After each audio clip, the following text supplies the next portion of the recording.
Welcome to SVG-TV News for Friday, September 6, 2019. I am Yvette Boynes with the details. SVG is expected to receive some 40,000 spice plants from the government of Grenada. Minister of Agriculture Suboto Sizo thanked the Grenadian government for the donation and the excellent cooperation with SVG over the years in the area of agriculture. Minister Sizo said that SVG has been working to ensure that there is free movement of agricultural produce throughout the OECS, including Grenada. He said that local farmers have and continue to benefit significantly from the trade relations with Grenada, which have opened a large market for the export of livestock from SVG to the Spice Isle. Minister Sizo said Grenada has also been getting agricultural produce from the Tissue Culture Lab at Orange Hill. Today, St. Vincent and the Grenadines, as a gift, we sent tissue culture material to Grenada. Tanya, 20,000, Dashin, 6,000, Edos, 2,000, pineapple, 10,000, sweet potatoes, 1,500. These material were produced at the Tissue Culture Lab in Orange Hill, and they would definitely benefit the farmers in Grenada. We have a significant order for animals to be exported to Grenada during the next 2 weeks. 400 pigs and 50 heads of cattle. And I really wish to take this opportunity to thank the government and people of Grenada. And this is definitely a stellar showing of how the OECS is at work and we are benefiting from regional cooperation. Thank you very much. A team-based approach, the use of visual aid and parental nutrition have been highlighted as key strategies that can be adopted here in the fight against non-communicable diseases such as diabetes. The information was shared at a workshop today at the Methodist Church Hall by some healthcare professionals who recently returned home from a training program in Taiwan. The training program in Taiwan forms part of the capacity building project for the prevention and control of diabetes in SVG. The project began last year and is expected to continue until 2021 and has 3 components. The first is building national strategies to address diabetes and other non-communicable diseases. Under this strategy, 18 health officials, also known as seed instructors, were sent to Taiwan to observe the work being done in that country to fight diabetes. These seed instructors are currently engaged in creating curriculum for different areas and are expected to train other healthcare workers. Speaking at the Integrated Care Model Workshop today, community dietitian attached to the nutrition unit Calver Weeks said that the training program in Taiwan was well structured and covered a number of areas.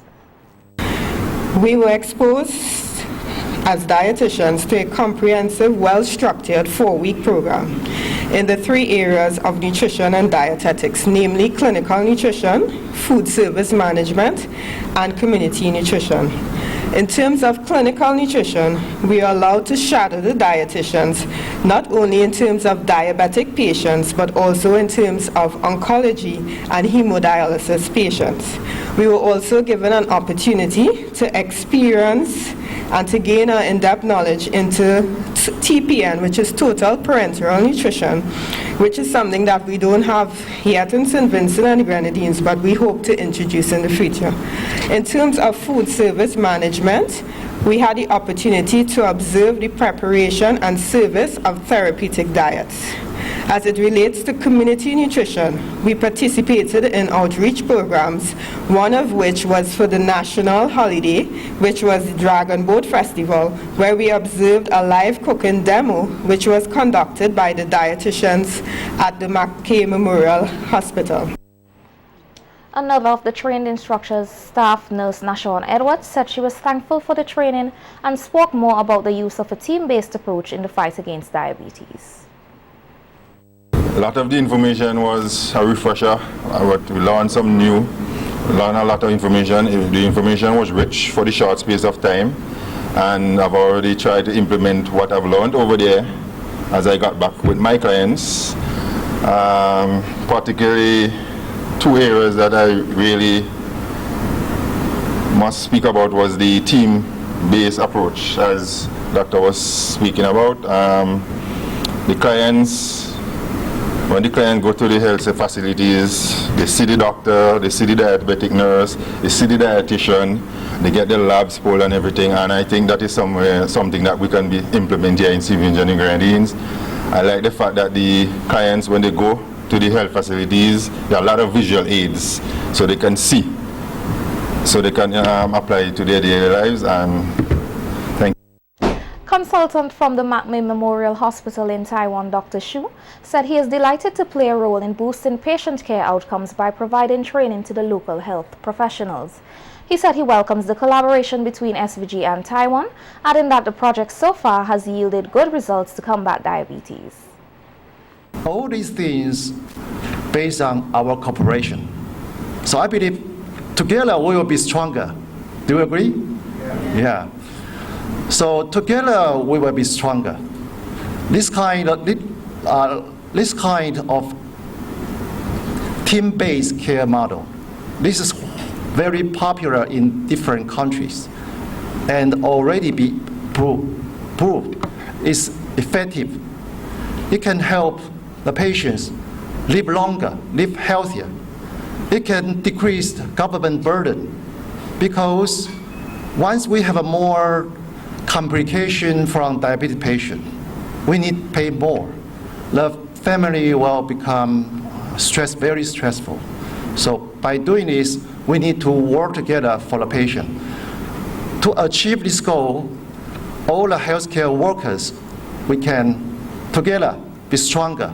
We as a team, we work for the patient. The other health practitioners who were part of the training program took the opportunity to speak on their experience in Taiwan. Their community health center consists of a home, a day home for elderly patients. So they will have daily exercises, and they would be partaking of little activities that they can do, planting flowers, stuff like that. So that reminds me of St. Vincent. We have our golden homes where we can utilize that more efficiently, where our elderlies will be on a daily basis, of which more teaching, more activities can be done for elderly persons. Even those that are disabled can go there as well and have their exercise and be active in self-managing diabetes and on a normal daily basis for care for themselves. Also in the dietary aspect, we've seen that there have been personalized diet that has been going to our patients from the clinic in Taiwan. So it is individualized, and hope that we can reach that stage where the clients can come to that point where their meals are being plated individually and there's no problem in terms of diagnosis in the diet prescription, and our dietitians are well versed, so we hope that we can come to that point when we reach the Milton Cater Memorial or we have individualized plating. A nice stay in Taiwan. The highlight was doing the fundoscopy, where we were exposed to the fundoscopy camera. So we had an opportunity to look at my colleagues' fundus. The lecture would have taught us how to identify normal fundus from a fundus that needed to be referred to see the doctor. So that was one of the highlights of my visit. Station Sergeant Parnell Brown of the RSVG Traffic Branch says police officers have been taught to be professional at all times, and they should maintain such professionalism when dealing with disgruntled drivers, including those who break the law. During the SVG-TV's Viewpoint discussion last Sunday, Station Sergeant Brown said it does not matter if an omnibus driver or someone driving a private vehicle expresses anger towards the police. That officer should remain calm and apply what they have learned during their training. Now, it does not give you the opportunity or the privilege to disrespect somebody who is breaking the law. I see. Good, very important point. Because the infringement of the law is not against Parnell Brown or Junior Bacchus. It is against the state. But the state employ you to enforce that aspect of the law.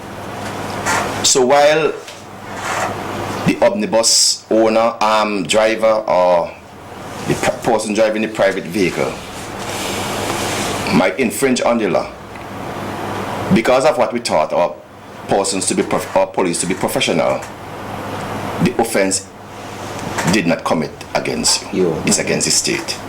So we advise them to be professional at all times. And you know, sometimes, while I understand that the human error, the human might trip in, is that as soon as a driver, a motorist, infringe on the law, and he realizes that he's been caught, or a ticket, something is going to be issued to him or her, he start getting aggressive. But it's for the police now to be professional in his or her approach towards that driver. Past president of the Omnibus Association, Len Grant, said it is not just police officers who should conduct themselves as professionals. Omnibus operators must do the same. At all times that there's a human factor in this whole situation. Yes, the police, they are taught to be professional. But you as an operator, you know that there are regulations governing your operation. So you did not abide by the regulation, and hence the police have to be involved. Many a times you would see it that the interaction with an omnibus operator is far different than the interaction with a private vehicle operator, a car per se, or even a truck per se. And you ask yourself why. Why is it so? I mean, we are expecting these operators to get our children to school, get our families to walk and back and forth to the hospital, wherever, take them from point A to point B. But sometimes the personal feeling would come in because when they approach the van, there's an out of place passenger who think he need to tell the police something that doesn't concern him or her, or probably a conductor who is not well trained. Yes, conductor. And then that creates a problem now for the police. So the police is saying, well, I can't deal with the passenger. Something have to happen here today. And then right then now it ends up that it moved from being a simple situation of obstructing or breaking a regulation to now we're having a personal difference being expressed. Prime Minister Dr. Ralph Gonsalves is heading delegation to the 14th United Nations Conference of Parties in New Delhi, India. The Prime Minister and his delegation left the state yesterday. The Conference of Parties 14, which ends September 13th, will feature a high-level session with representatives of the 197 signatories to the convention. The two-day session will commence on Monday, September 9th. While in India, Prime Minister Gonsalves is expected to co-chair a high-level dialogue at COP14 on land, climate and renewable energy. The members of the Prime Minister's delegation include Minister of Health Luke Brown, SVG's High Commission to London Senior Lewis, Director of Forestry Fitzgerald Providence, and member of the SVG Indian Heritage Organization, Cheryl Rodriguez. SVG will be celebrating its 40th year of independence next month, and one organization is taking the opportunity to recognize the contributions of those who played a role in nation building during the year of independence in 1979. A&A Tennis Promotion will be hosting the Accolade Awards ceremony under the theme Reflection on 1979. The Accolade Award 2019 is produced and promoted by retired Inspector of Police Arden Tanis in collaboration with the SVG Association of Music Professionals and the SVG Football Federation. Among the notable Vincentians and organizations to be recognized at the Accolade Awards ceremony on October 5th are Frankie McIntosh, Judy Boucher, Robert Milton Cato, the Cadet Force, Major St. Clair Leacock, and the 1979 national football team. Co-founder of A&A Tanis Productions, Arden Tanis, said 1979 was an eventful and impactful year for SVG, and it is fitting to honor those who have made their mark during such time. We'll be recognizing the original design of the national flag, the original national flag in Liverpool, for creative work. And it is past and it's been replaced, but it is part of our history. And we just thought we'd tell the story. We'll be recognizing the author of the national anthem, as well as the person who have wrote the music, that is Joel Miguel and Louis Punnett. We'll be recognizing Major Sinclair Leacock, and that would be for his role as commandant of the cadet force at that time, and the impact he had on the youths that he commanded, that motivated them to serve dutifully during the aftermath of the volcanic eruption. 1979 was also a year of both revolution and political unity, and Tanis said they will also honor those stalwarts who helped to create political unity. Recognizing the late Right Honorable Milton Cato, the first Prime Minister and Premier during that time. We'll be having a look at the issues that drove the Union Island uprising in 1979 and the role it played. 1979 Vincy Heat.